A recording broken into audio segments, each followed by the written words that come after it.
बड़ी आसान एक्सरसाइज है, 1.3 एक्सरसाइज है आपकी 1.3। Complex polynomial as a product of linear factors. आज से पहले आपने अलजबरा में पता क्या पढ़ा हुआ है? आपने अलजबरा में पॉलिनोमियल्स जो पढ़ी हैं उसको आपने फैक्टराइज करना सीखा है, लेकिन आज हम पता क्या पढ़ने लगे हैं? कंप्लेक्स पॉलिनोमियल को फैक्टराइज करना। किसी भी कंप्लेक्स पॉलिनोमियल को जिसमें कंप्लेक्स नंबर इन्वॉल्व हो। इससे पहले आप एल्जेब्रिक पॉलिनोमियल्स पढ़ते थे ना, ऐसे अगर आपको याद हो, आपको कहा जाता था यार इसको फैक्टराइज करो। फैक्टराइज करने से क्या मुराद है? उसके क्या बनाना? फैक्टर्स। अब फैक्टर्स क्या होते हैं? हाँ, ऐसे ही वो जो बचपन की बातें, ब्रैकेट्स बना देने, आपस में क्या हो रहे होंगे, या यूं कह लें इसको इस तरह से प्रेजेंट करो कि जो भी आए वो आपस में मल्टीप्लीकेशन हो, तो हम कहते हैं वो इसके फैक्टर्स हैं। वो इसके क्या हैं? फैक्टर्स। मसलन क्या मतलब, आप अगर मैं इसके फैक्टर्स बनाऊं तो मुझे पता है इस पे फॉर्मूला अप्लाई हो रहा है x-1 x square plus x plus 1, तो ये दो इसके, यार ये एक अलजेब्रिक पॉलिनोमियल है, अलजेब्रिक पॉलिनोमियल, ये इसके दो फैक्टर्स हैं, और इस प्रोसेस को हम क्या कहते हैं? फैक्टराइजेशन। यार किसी भी अलजेब्रिक पॉलिनोमियल को या अलजेब्रिक एक्सप्रेशन को आप प्रोडक्ट के तौर पे जब लिखते हैं, बात नंबरों से शुरू होती है ना। मैं क्या वर्ड पढ़ा रहा हूं, बोला व्हाट इज फैक्टर?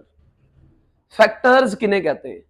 अगर मैं कहता हूं यार ये 6 है, इसको फैक्टराइज करो, तो आप कहेंगे यार इसको हम इस तरह से लिख सकते हैं 3 मल्टीप्लाई बाय 2, तो ये दो इसके, और इस प्रोसेस को, इस टेक्निक को क्या कहते हैं? फैक्टराइजेशन। सिंपल। आपको मैं कहता हूं यार इसको फैक्टराइज करो, तो आप कहते हो ये एक्स स्क्वायर है, ये 2 स्क्वायर है, तो एक बार प्लस में और एक बार, तो ये दो इसके, और इस प्रोसेस को क्या कहते हैं? फैक्टराइजेशन। इसको कहते हैं अलजेब्रिक पॉलिनोमियल्स। ये अलजबरा है ना, अलजेब्रिक पॉलिनोमियल्स है। आज मैं आपको, ये तो हम ऑलरेडी कर चुके ना, 9th में भी किया, 10th में भी किया, ये सारा काम किया है। आज वो कहेगा कि आप कंप्लेक्स पॉलिनोमियल हो।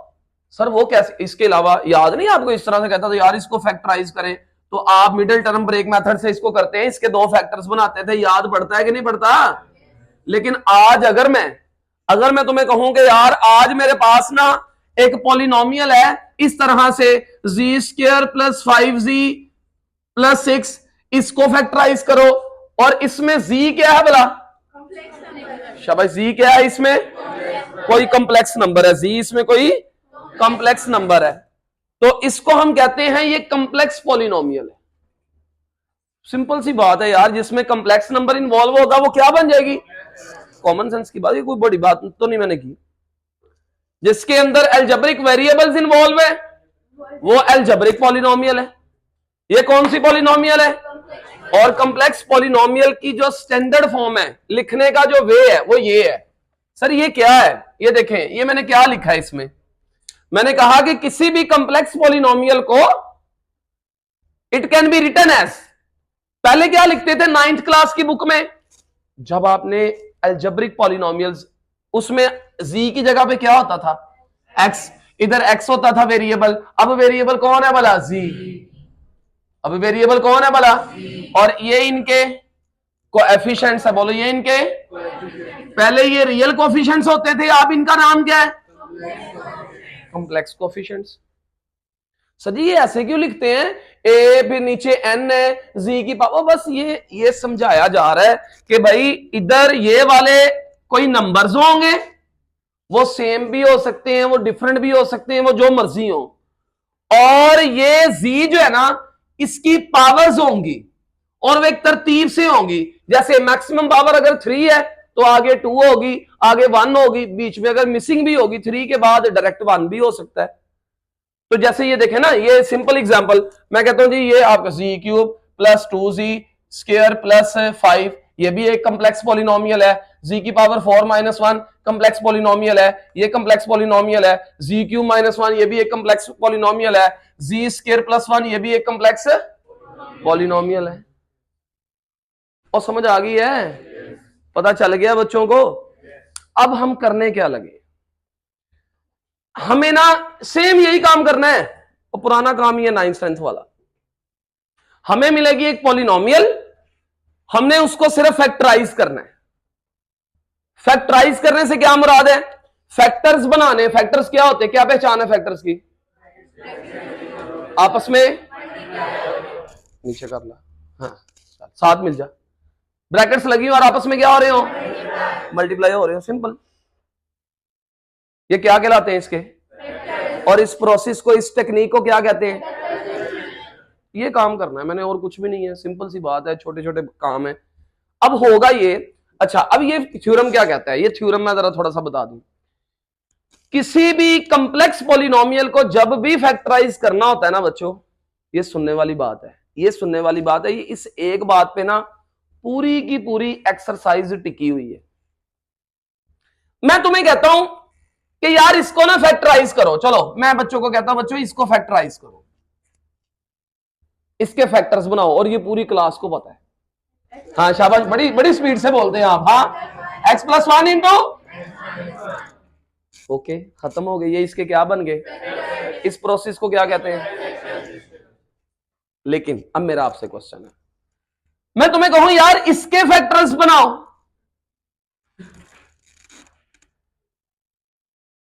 आज से पहले आपने अपनी लाइफ में यह पढ़ा है कि इसके फैक्टर्स नहीं बनते, ये इररिड्यूसिबल है टू लीनियर। इसके फैक्टर्स आप नहीं बनाते थे ना, आप कहते थे नहीं इसके मैं कैसे बनाऊं, इसको मैं इस पे फॉर्मूला कैसे लगाऊं, क्योंकि दरमियान में यही कहते होते थे ना। लेकिन आज कंप्लेक्स नंबर्स में, कंप्लेक्स पॉलिनोमियल्स में, अगर मैं इसके फैक्टर्स बनाना चाहूं तो मैं इसके फैक्टर्स बना सकता हूं, लेकिन वो फैक्टर रियल नहीं होंगे, वो कंप्लेक्स नंबर में कन्वर्ट हो जाएंगे। सर जी वो कैसे? मुझे बताएं इसके फैक्टर क्यों नहीं बन रहे, सिर्फ इसका जवाब दो। इधरों आवाज ज्यादा आंदी, इधर जरा भाई सही है बात, खूबसूरत। इधर दरमियान में सर, अगर दरमियान में माइनस होता तो इस पे फॉर्मूला मानते हो? ये बात मानते हो कि नहीं मानते? तो मैं माइनस इसको रेज करके माइनस लगा दूं? आपने नहीं मानना, नहीं सर ऐसे नहीं। क्या इसको मैं ऐसे लिख सकता हूं, ये खुद से क्या लगाया, और इस 1 के साथ मैंने क्या लगा दिया? तो यार 1 भी साथ ही है, 1 भी साथ ही है, वो ना भी लिखो तो क्या ऐसे लिख सकता हूं कि नहीं लिख सकता? पहले ये बताओ। और यार मुझे चले ऐसे नहीं, ऐसे नहीं, ऐसे नहीं, ऐसे लिख सकता हूं, चले ये बताएं, ऐसे लिख सकता हूं? और बोलो ना यार। मैं कह रहा हूं इस एक बात पे ना पूरी की पूरी एक्सरसाइज, मैं जो मैसेज तुम्हें कन्वे करना चाहता हूं ना, अगर ये बात समझ आ गई ना तो बच्चों ने पूरी एक्सरसाइज खींच देनी है, क्योंकि आसान है। सिर्फ यही वो पॉइंट है जिसकी वजह से ये एक्सरसाइज होनी है कि यार अच्छा दरमियान में प्लस था, लेकिन मेरा माइंड कह रहा है कि यार अगर दरमियान में माइनस होता तो मैं फॉर्मूला लगा के फैक्टराइज कर सकता था, तो मैंने खुद से माइनस लगा के माइनस इसको दे दिया। अब ये -1 किसके इक्वल होता है, मानते हो? ये किसका काम करेगा? ए का। ये किसका काम करेगा? एक बार प्लस में और एक बार, ये दो इसके क्या बन गए?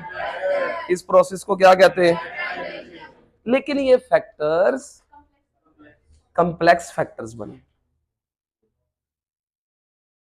अच्छा अच्छा अच्छा अच्छा अच्छा सर, इसका मतलब ये हुआ, तो ये तो आज हमने बड़ी प्यारी बात सीख ली, जो आज से पहले हमें टीचर कहते होते थे भाई इसको ऐसे, आज से पहले हम इसको ऐसे रखते थे, कभी भी हमारे आंसर्स जो निकलते थे ना, हमने कभी भी इसको आगे सॉल्व नहीं किया था। 9th में जब आपने फैक्टराइजेशन वाला पढ़ा, 10th में इसको ऐसे छोड़ देते थे। इसका मतलब किसी भी कंप्लेक्स पॉलिनोमियल को फैक्टराइज किया, मानते हो? और इस किसी को भी अगर नहीं भी हो रहा ना, उसको भी कर सकते हैं। कैसे? फर्क सिर्फ ये पड़ेगा, अगर उसके लीनियर फैक्टर नहीं बनते तो क्या बन जाएंगे? कॉम्प्लेक्स फैक्टर बन जाएंगे। ये क्या है भला? Complex factors. बोलो क्या कहना है इसको? ये रियल फैक्टर्स नहीं है, रियल नंबर्स में नहीं है, ये किस में चला गया? तो मैं ये कह सकता हूं कि किसी भी कंप्लेक्स नंबर के फैक्टर्स किसी भी कंप्लेक्स पॉलिनोमियल को फैक्टराइज किया जा सकता है। इसी को हम क्या कहते हैं? Fundamental property. प्रॉपर्टी कहते हैं खासियत। Fundamental property of complex polynomial की ये फंडामेंटल प्रॉपर्टी है। अकॉर्डिंग टू दिस प्रॉपर्टी, या this property says that, according to these properties we can say, according to this property a complex polynomial can be, a complex polynomial always can always factorize into linear factors, complex linear factors। कौन से बोला? Linear complex factor या complex linear factors. मानते हो ये बात? और बोलो ना यार। तो जो छोटा सा पेपर का मुन्ना सा मुझे एमसीक्यू आ गया वो मैंने सॉल्व कर भी दिया है। लो जी, फर्ज करें मैं तुम्हें कहता हूं जी, इधर मेरे बच्चों, इधर इधर जरा ध्यान देना मेरी तरफ जरा। मैं तुम्हें कहता हूं यार ये ना पेपर में ना मुझे क्वेश्चन आया है a square plus 4b square, इसको कहता है फैक्टराइज करो। क्वेश्चन आ गया पेपर में यार, इसको फैक्टराइज करो। फैक्टराइज करने से क्या मुराद है मुझे बताइएगा जरा। ब्रैकेट्स, फैक्टर्स की पहचान क्या है? शाबाश। ब्रैकेट्स लगी हो और आपस में क्या हो रहे हो? ब्रैकेट्स लगी होती है और आपस में क्या हो रहे होते हैं? लो जी, वो ब्रैकेट्स बन जानी थी अगर दरमियान में, लेकिन दरमियान में क्या करूं? आपका दिमाग क्या कहता है? क्या करूं? क्या ऐसे लिख सकता हूं? क्या ऐसे लिख सकता हूं? पहले ये बताएं जरा। ऐसे लिख सकता हूं? पहले ये बताएं यार। माइनस लगाया, इसको बैलेंस भी कर दिया। अब इस -1 की जगह पे, अच्छा तो आयोटा स्क्वायर बन गया। अब इसको फार्मूले की शक्ल बनाओ, पहले फॉर्म बनाओ ना, फार्मूले की फॉर्म बनाओ। हाँ, इसको ऐसे लिख सकता हूं क्या? इसको मैं 2b आयोटा का होल स्क्वायर लिख सकता हूं। ये किसका काम करेगा? फॉर्मूला लग रहा है? तो फॉर्मूले आते हैं कि नहीं आते? कि मुझे पहले ये एक्सरसाइज कराने से पहले फॉर्मूले लिखवाने चाहिए। Formulas a plus b whole square, a minus b whole square, a square minus b square, a plus b whole cube, a minus b whole cube. सब बच्चों को? हाँ जी, शाबाश। एक बार हाँ बोलो बोलो, a प्लस, हाँ a माइनस, ये क्या निकला है इसके? इस प्रोसेस को क्या कहते हैं? क्वेश्चन खत्म। क्वेश्चन नंबर 1 का पहला पार्ट हो गया। देखो देखो देखो देखो देखो देखो देखो देखो, शाबाश। पहला, दूसरा, तीसरा और चौथा सेम। पहले 4 पार्ट सेम, पहले 4 पार्ट सेम है। हाँ जी, कौन सा पार्ट करूं इसमें से? दूसरा आप करेंगे, तीसरा मैं करता हूं 3x स्क्वायर। और ये देखना बच्चों, इधर बच्चों, इधर इधर इधर इधर। सबसे पहले इधर देखेंगे सारे बच्चे, जब कभी भी आपने फैक्टराइज करना है ना, आप ना मेरी ये तरतीब याद रख लें। सबसे पहले ना ये बात नहीं भूलनी कि हमने सबसे पहले कॉमन देखना है। अगर कुछ कॉमन आ रहा हो तो पहले कॉमन लेना है, क्योंकि वो जो कॉमन चीज आई होगी वो भी तो एक फैक्टर ही होगा। मैंने कॉमन क्यों लेना है? क्योंकि ये 3 जो है ना वो किसी रैशनल नंबर का स्क्वायर नहीं बनता, इसलिए मैं इसको कॉमन ले लेता हूं। दोनों में से 3 क्या आया? अंदर क्या बचा? X square plus y square. अब फॉर्मूला लगाने के लिए खुद से क्या लगाऊं? माइनस लगाऊं और साथ -1। अब डायरेक्ट लिख दूं आयोटा स्क्वायर, इजाजत है? Iota square. अब एक बार नहीं, पहले फॉर्मूले की शक्ल बना लो ऐसे ऐसे, x square minus y iota square. हाँ जी, एक बार प्लस में और एक बार माइनस में। लो बच्चों, ये आपका आंसर आ गया, खत्म।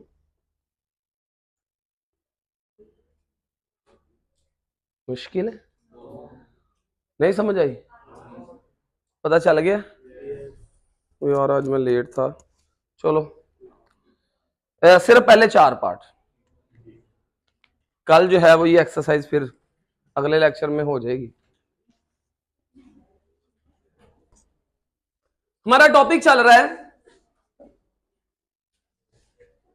फैक्टराइजेशन, यानी हमने क्या करना होता है इसको फैक्टराइज। यही चल रहा है ना, यही पढ़ रहे हैं ना हम, यही हमारा चल रहा है। अच्छा, जब भी हम इसको फैक्टराइज करते हैं, जो लास्ट टाइम मैं आपको पढ़ा के गया हूं वो सबने सुन लिया थे लास्ट टाइम, वो चिट्टा सा मुंडा तुम्हें कह रहा हूं, लिया लेक्चर। चलो मतलब सारे मेरे साथ ही हैं। चले बच्चों इधर, ये इसको भी फैक्टराइज करना है। फैक्टराइज मीन हमने इसके फैक्टर्स बनाने। फैक्टर्स क्या है? ब्रैकेट्स लगी और आपस में क्या हो रहे हो, मल्टीप्लाई हो रहे। अब इसमें भी देखो, जरा गौर करो, थोड़ा सा इसको जरा देखो तो सही। अब इसमें अयोटा ही आ गया है, पहले कभी भी अयोटा बीच में आया नहीं था, हम तो लेके आते होते थे। ये बड़ा प्यारा सा एक पार्ट आया आपको, इसको थोड़ा सा जरा गौर करेंगे ना, मुझे ऐसे लग रहा है जैसे ना यार ये किसी का स्क्वायर बन जाना था। अगर ये -1 की बजाय +1 होता तो ये बन जाना था a - b होल स्क्वायर, बंद हो जाना था। ऐसे ही है ना? तो मैं इसको देखा कि ये जो -1 नजर आ रहा है, क्या इस -1 को मैं आयोटा स्क्वायर लिख सकता हूं? और अगर मैंने -1 को आयोटा स्क्वायर लिखा है तो भाई इधर क्या आ जाएगा फिर? ऑब्वियस सी बात है।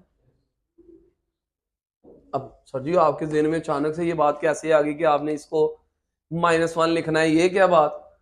हम तो वो कर रहे थे, जो हम पढ़ रहे थे कि हमने उसमें वो दो टर्म्स वाले थे ना। ये यूं कह लो, आप यूं कह लो, ये सेकंड टाइप है। मेडिकल तेरे पेजेस की भी आवाज आ रही है। ये सेकंड टाइप है। क्या सेकंड टाइप है जी? 3 टर्म्स है, देखें, 3 terms, 3 terms, 3 terms, 3 terms, 3 terms. और जब भी 3 टर्म्स में हमें इस तरह से कोई भी क्वाड्रेटिक बनती है ना, मिलती है, क्वाड्रेटिक एक्सप्रेशन मिलता है, तो उस क्वाड्रेटिक एक्सप्रेशन को सॉल्व करने के लिए 2 डिग्री वाला है ना, हम क्या करते होते थे? याद है, मिडिल टर्म ब्रेक मेथड करते थे। आप अगर इसकी मिडिल टर्म ब्रेक मेथड करने की कोशिश करोगे ना, वो जो पेयरिंग मेथड जिसको हम कहते थे, पेयर ढूंढना, लेकिन वो नहीं होगा।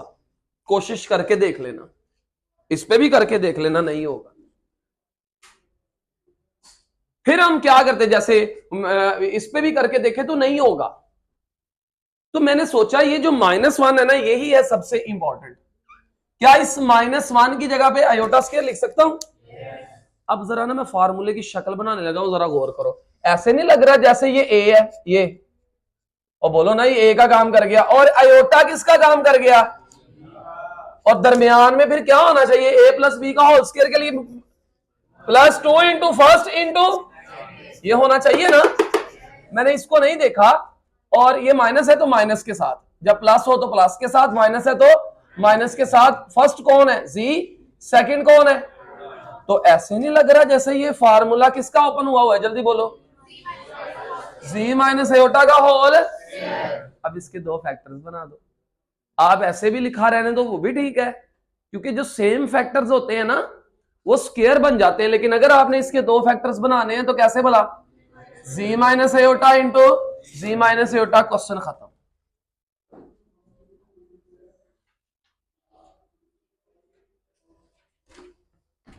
ओके, ये अलग से ही एक, अच्छा ये अलग से ही था एक, ये और चीजें,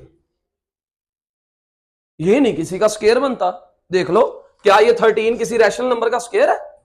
नो। और ये भी 2 × फर्स्ट इंटू सेकंड लग नहीं रहा मुझे। देख लें, ये किसी का स्क्वायर नहीं बनता। दूसरी बात, सर फिर वो मिडिल टर्म ब्रेक वाला जो मेथड आपने सीखा हुआ था, वो सिखाया था, वो कर ले, करके देख लो। इसका जो प्रोडक्ट है, अगर मैं पी की बात करूं तो वो +13 है, अगर एस निकालूं तो वो +6 है। कोई ऐसे 2 नंबर बता दो तुम। याद है तुम्हें वो middle term break method?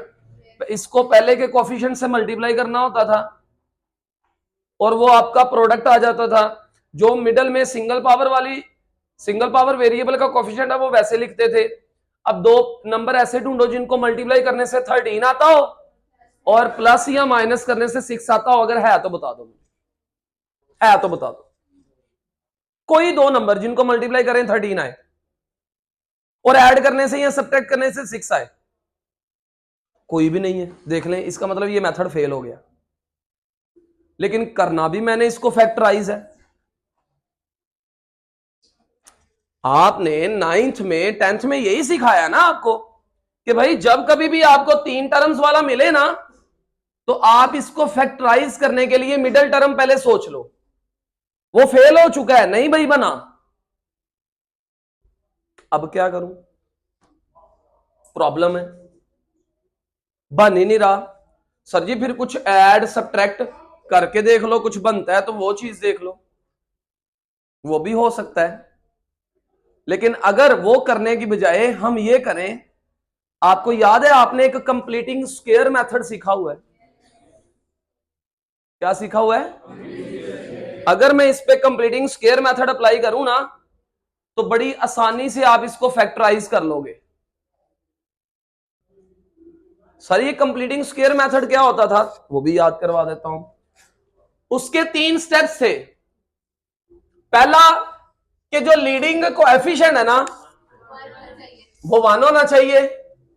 Leading coefficient किसे कहते हैं भला? जो highest power of the variable के साथ अटैच है ना, वो 1 होना चाहिए। तो वो ऑलरेडी 1 है, ऑलरेडी 1 है, ऑलरेडी 1 है, 1 नहीं है तो 1। एक पार्ट ऐसा है जिसमें 1, बाकी सब में। इसको टाइप 2 का नाम मैंने दे दिया, मैं टाइप वाइज चल रहा हूं।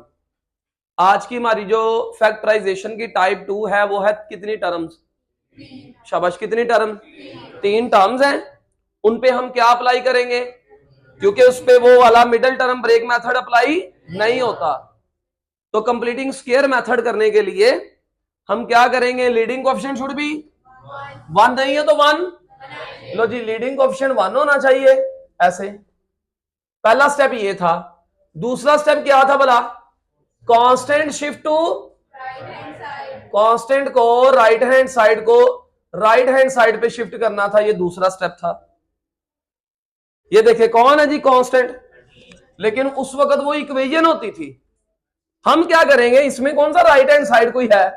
वो मैट्रिक वाली बात बता रहा था। हम क्या करेंगे, इन पहले दोनों को कंसीडर करो, सिर्फ इनको कंसीडर करते हुए इसको समझो ए, ये देखना बच्चों, और इसको ये जो लिखा हुआ है ना, ये जो लिखा हुआ है, ये एक्चुअली आपका 2 इंटू फर्स्ट इंटू, इधर कमी पता किसकी है? जो कंप्लीटिंग स्क्वायर मेथड होता है वो क्या होता है भाई? ए प्लस बी का होल स्क्वायर होना चाहिए। तो a plus b whole square किसके इक्वल होता है बच्चों? A square plus b square plus 2ab कह लो, यहां a square plus 2ab plus b square. अब मैंने सोचा ये ए है, ये क्या लिखा हुआ है? 2 इंटू फर्स्ट इंटू, मुझे बी स्क्वायर नजर नहीं आ रहा, बी स्क्वायर।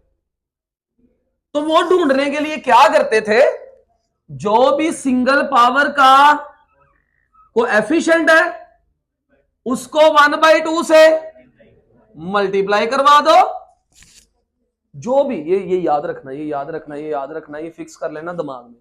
जो भी सिंगल पावर का कोएफिशिएंट होता है ना, उसको 1/2 से, उससे जो आंसर आएगा ये एक्चुअली आपका बी है, जिसको हम ढूंढ रहे हैं। कौन है बी? बोलो कौन है बी? 3। तो 3 का स्क्वायर मुझे इधर चाहिए। तो ये आपका है, ये 3 का स्क्वायर मैंने ऐड भी कर दिया, और ये 3 का स्क्वायर मैंने, और ये 13 वैसे ही आ गया। और इधर ये जो 6z था, क्या इसको तोड़कर 2 इंटू जी इंटू 3 लिख सकता हूं? ताकि ना मैं देखने वाले को ये दिखा सकूं कि यार ये देख लो, ये 2 इंटू फर्स्ट इंटू सेकेंड लिखा हुआ है। नहीं समझे? अगर ये स्टेप समझ आया है तो मैं आगे चलूंगा, वरना मैंने आगे नहीं चलना। पीछे वाले ऐसे ऐसे गर्दने कर रहे हैं, अगर नहीं नजर आता हो तो इधर उधर आगे बैठ जाओ, जरा एक्टिव होके जरा बैठना है। दोबारा सुने, अभी मुझे तसल्ली नहीं इस बात की। ये लास्ट वाली टर्म तो मैंने छोड़ दी। सबसे पहला स्टेप लीडिंग कोएफिशिएंट। कौन होता है लीडिंग कोएफिशिएंट? कई बच्चे ऐसे जिन्होंने बेचारे ने पहली बार सुने leading coefficient. Maximum power of the variable के साथ जो नंबर अटैच होता है उसे क्या कहते हैं? ये है वो। इधर 1 है, कुछ भी नहीं है तो 1 है। इधर लीडिंग कोएफिशिएंट तो इट शुड बी, अगर 1 नहीं होगा तो 1, जब मैं इस पे पहुंचूंगा तो बना लूंगा। बनाने के बाद जो सिंगल पावर वाला वेरिएबल है ना, उसके कोएफिशिएंट को 1/2 से मल्टीप्लाई हमेशा, सर हमेशा 1/2 से, हाँ जी, ये बी ढूंढने का तरीका है। मल्टीप्लाई करवा के जो आएगा वो बी है, उसका स्क्वायर ऐड भी कर देना। और अब ये जो पहली 3 टर्म से नहीं मिली है आपको, ये किसी का, और ये फार्मूला, ये स्क्वायर बंद हो रहा है, ये किसका स्क्वायर बंद हो रहा है मुझे बताइएगा जरा, g+3 का होल, हाँ 9 माइनस ये कितना, -4 बच, सॉरी +4 बचा। ओ बोलो ना यार, यहां तक समझ आई? सर जी इससे क्या फायदा हुआ आपको? आपने अगर कंप्लीटिंग स्क्वायर कर भी लिया तो आगे फिर नहीं फार्मूला लग रहा फैक्टर्स बन जाए। अभी फैक्टर्स नहीं बने, फैक्टर्स वो होते हैं ब्रैकेट्स लगी हो और आपस में मल्टीपल। सर ये तो नहीं फैक्टर्स बने, सर ये अभी फैक्टर्स नहीं बने बच्चों। अगर ये फैक्टर्स नहीं बने तो ये पहली टाइप तो बन गई है ना। कल पढ़ा के गया हूं, क्या थी पहली टाइप? 2 टर्म्स दरमियान में, यार ये एक वेरिएबल समझो ना, एक टर्म है, पहले का स्क्वायर प्लस सेकंड कोई भी है, दरमियान में कल वाला काम पिछला जो भी कराया ना आपको, क्वेश्चन नंबर 1 में कराया। क्या करते हैं मुझे बताएं? अगर ये प्लस है, अगर ये माइनस होता, हाँ माइनस लगा के क्या ऐसे लिख सकता हूं? ओके, आगे इस माइनस को मैं आयोटा स्क्वायर लिख सकता हूं। ओके, आगे मैं इस क्या 2 आयोटा होल स्क्वायर लिख सकता हूं। ए कौन है? ए g+3 और b 2 आयोटा, एक बार, हाँ शाबाश, a square minus b square, g+3 plus 2 iota, g+3 minus 2 iota, और ये आपका, ये फैक्टर्स बन गए। ठहरो, इजी हो जाओ, ये पार्ट करूंगा ना, ये आपके हाथे चढ़ जाएंगे। चलो, लीडिंग ऑप्शन 1 ही है। अच्छा, इसका कोई सोल्यूशन नहीं है, इसका कोई सेम ही है, आइए हमने सेम लिख दी है। इसका क्या आना था? z² + 4z + 5, आइए हमने सेम लिख दिए थे। ओके, चलो इधर देखो भाई, नहीं वो मिडिल टर्म ब्रेक मेथड अगर बनता होता मैं कर लेता, अगर ये किसी का स्क्वायर बनता होता मैं कर लेता, ये किसी का होल स्क्वायर भी नहीं है, तो फिर मेरे पास सॉल्यूशन क्या है? पहली 2 टर्म्स को पकड़ो, ऐसे लिख लो, कोई इशू नहीं है, लिख भी लो। मैं पहले तो इधर लिखता था ना स्क्वायर, लिख के ना ये सिंगल पावर का जो कोएफिशिएंट है इसको बाहर लिखो, 1/2 से क्या करवा दो। क्या आंसर आया बच्चों? 2 आया। ये 2 कौन है भला? बी, ये बी है। ये कौन है? बी है। तो इसका स्क्वायर +2 स्क्वायर -2 स्क्वायर +5 ये वाला, और पहली 3 टर्म्स किसी का स्क्वायर बंद हो रहा है, g+2 का होल, 5 में से 4 निकालें तो 1 है, तो दरमियान में माइनस लाने के लिए क्या करूं? ऐसे लिख सकता हूं, ऐसे लिख सकता हूं, और यार माइनस लेकर माइनस, इसकी जगह पे क्या लिख सकता हूं? शाबाश शाबाश शाबाश शाबाश, ऐसे a² minus a plus b, a minus b, और ये हमारा, इससे अगला ये पार्ट है, ये कोई छोड़ा है मैंने, यही है। चलो हाँ जी शाबाश, 8वां पार्ट लो बच्चों, चलो। अब मेरा ख्याल है कि आपके हाथे चढ़ गए इस बार कि नहीं? हाँ जी, क्या करूं पहले? लीडिंग ऑप्शन शुड बी 1 नहीं है तो बनाने के लिए 2 क्या लेना पड़ेगा, और ये 2 मैंने कॉमन किस में से लिया भला? पहली 2 टर्म्स में से लिया है। अच्छा, अगर मैं सारी से भी ले लेता, मेरा ख्याल सारी से ले ले ज्यादा इजी रहेगा, वरना आपको आगे चलकर अगर सारे में से 2 कॉमन लूं तो मुझे ऐसे लिखना पड़ेगा इसको, नो इशू। अब बच्चों इधर अंदर ही, ब्रैकेट के अंदर ही, z² - 11z किसका कोफिशिएंट, इसको बाहर लिखें और 1/2 से मल्टीप्लाई करवाएंगे तो आंसर कितना आएगा। तो 11/2 का स्क्वायर ऐड भी कर दें और समझ आई कि नहीं समझ आई मुझे बताइए जरा भाई। मैथ्स में जितना हम खुद से ऐड करते हैं उतना ही सब्ट्रैक्ट भी करते हैं ना। अब क्या बन गई, 2 के बाद पहली 3 टर्म में किसका स्क्वायर बन गई बताइएगा जरा यार, बोला करो, मुंह से बोला करो। जी ए माइनस बी कौन है, और आपको कैसे पता ये माइनस वाला स्क्वायर बंद होना है। और -11/2 को ऐसे लिख सकता हूं और +65/2। आपके पास कैलकुलेटर भी होगा, थोड़ा सा अकल से इसको कर लो जरा। इधर बच्चों प्लस वाला पहले लिख लो, माइनस वाला बाद में लिखकर एलसीएम ले लो। एलसीएम ले लो ताकि इस माइनस से आप कंफ्यूज ना हो जाओ। अक्सर बच्चे यहां पे गलती करते हैं, गलती सुन लो, ये देखें, ये निब्बा और निब्बी इधर ये गलती करने लगे, इधर माइनस लगा देते हैं। ये देखें, आप जो काम करेंगे, आपने जो काम करना वो मैं करके दिखाता हूं। एलसीएम लेंगे, 4 एलसीएम 4 4 से कैंसल, 121 प्लस 2 2 बार और ये आ जाएगा 130 ऐसे। ये गलत हो चुका है। पता क्या गलती हो गई, वो जो माइनस था ना वो माइनस इसके साथ था, लेकिन आपने वो माइनस सारी फ्रैक्शन के साथ लगा के ऊपर वालों को प्लस कर देना आपने। तो आपको क्या करना होगा, वो जो माइनस है वो मुझे कैसे लिखना होगा भला, ये प्लस करके ना इसका एलसीएम 4 तो ले लूं, लेकिन ये 121 के साथ माइनस रहेगा इस तरह से। और अगला स्टेप क्या होगा इसका, नेक्स्ट स्टेप 2 इंटू जी माइनस 11/2 होल स्क्वायर और प्लस 130 में से जब आप माइनस करेंगे 9/4। लो बच्चों इसको आगे फर्दर उसी तरह -11/2 होल स्क्वायर, ये खुद से माइनस लगा के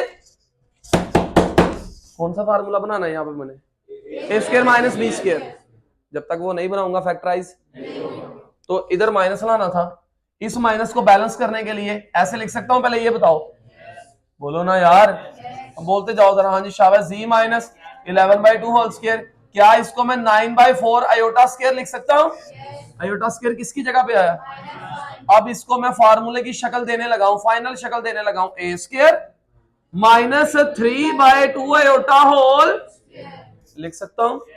आगे एक बार, हाँ शाबाश, करो करो करो करो करो। ये किसका काम कर रहा है, ये किसका काम कर रहा है, a square minus is equal to, बोलना जी माइनस 11/2 प्लस 3/2 आयोटा जी माइनस 11/2। चेक योर आंसर, क्या यही है या उसने फर्दर इसके एलसीएम लेके सिंपलीफाई किया हुआ है? यही है। आगे क्वेश्चन नंबर 3, हाँ जी और क्यू फार्मूला आता है। चलो मेरे साथ पहले क्यू फार्मूला तो खुलवाओ ना मुझसे, मुझे भूल चुका हुआ है।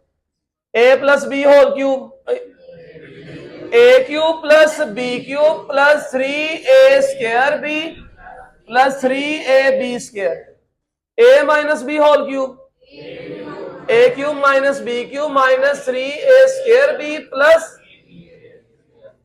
और ये तो होल क्यूब है, एक होते हैं अलग अलग क्यूब। ये टाइप नंबर 3 आ गई, इसको हम कहेंगे टाइप 3।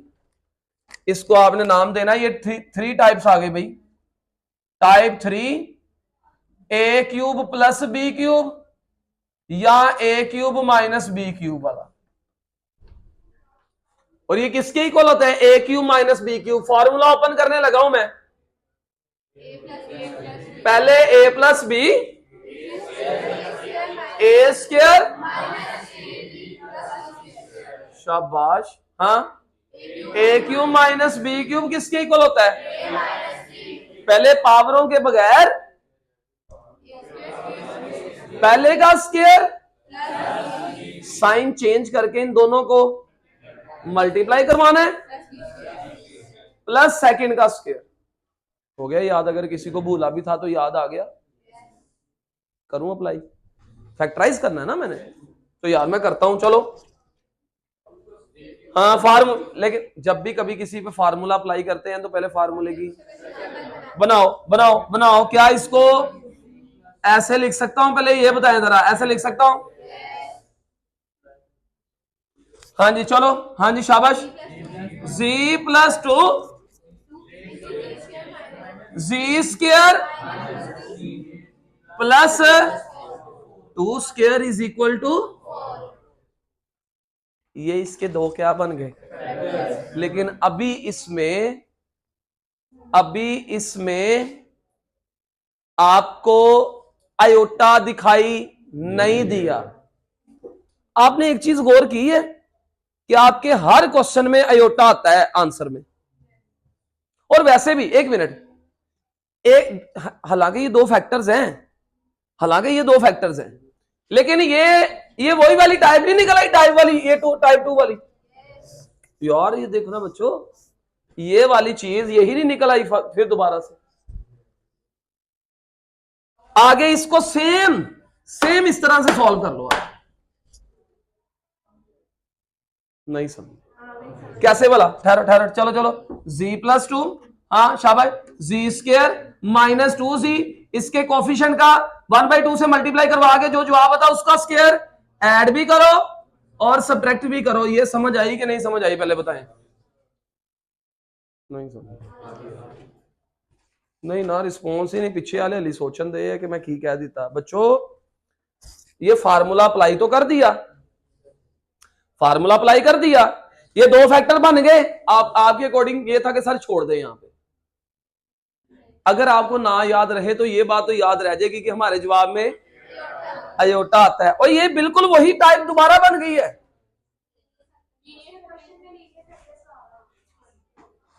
और कहा भी उसने क्या है? चले एक और चीज आ गई कि उसने क्वेश्चन में कहा है भाई फैक्टराइज करके इसके सारे लीनियर फैक्टर बनाओ। तो अभी इसके लीनियर कैसे बनाने? बिल्कुल उस तरह। इसका कोफिशिएंट बाहर लिखा कौन है? 2 है। सर जी ये तो माइनस भी है। माइनस नहीं, माइनस इग्नोर करते होते हैं। ये इसका स्क्वायर ही लेना है ना हमने। देखो 2 को 1/2 से मल्टीप्लाई किया तो जवाब क्या आया? 1 स्क्वायर प्लस भी किया और 1 का स्क्वायर प्लस भी कर दिया, माइनस भी कर दिया, प्लस 4 वैसे था। क्या बन गया ये? बोलना जरा। और ये किसका स्क्वायर बंद हो रहा है? और ये कितना बन गया? +3 बन गया। और आगे इसको कैसे सिंप्लीफाई करेंगे? शाबाश, कैसे सिंप्लीफाई करेंगे इसको? हाँ जी, जी प्लस टू इंटू जी माइनस 1 होल स्क्वायर। और ये आगे फिर उसी, अब इतने तो मुझे तसल्ली दे दो कि सारा आगे हमें वो आता है, अभी आपने करवाया है। ये इधर क्या चाहिए अब मुझे? माइनस लाने के लिए क्या करूं? -3 इंटू, ऐसे लिख सकता हूं इस -1 की जगह पे क्या आयोटा स्क्वायर लिख सकता हूं। और आगे अभी भी खत्म नहीं हुआ, it should be square of, ओए ये किसी का होल स्क्वायर होना चाहिए कि नहीं होना चाहिए? इधर पंगा पड़ गया, ये कौन है? ये किसी का स्क्वायर नहीं है, किसी रैशनल नंबर का स्क्वायर नहीं है, लेकिन हमें पता है ये किसी नंबर का स्क्वायर है। लेकिन इसके ऊपर अगर मैं अंडर रूट लगा के, क्या अंडर रूट 3 का स्क्वायर रूट 3 का स्क्वायर 3 होता है कि नहीं होता? पहले ये बताओ। ए का काम कौन किया? यहां पे ए का काम कौन कर रहा है? अब देखना, ए प्लस बी, ए माइनस बी, यहां तक क्लियर? ये 3 इसके क्या बन गए? फैक्टर्स। और इस प्रोसेस को क्या कहते हैं? मुझे बताएं इसके कौन कौन से पार्ट हैं जो आप, पहला और दूसरा, क्या ये दूसरा पार्ट, पहला दूसरा और पांचवा किथे है? नहीं वो जो 4 पावर वाला है ना, पहला और दूसरा पार्ट। कर सकते हो कि नहीं कर सकते मुझे बता दो, कर लोगे? लो जी, सिर्फ 2 पार्ट करने हैं आप। पहले के ना क्वेश्चन नंबर 2 के 2 पार्ट, बाकी मैं कराऊं।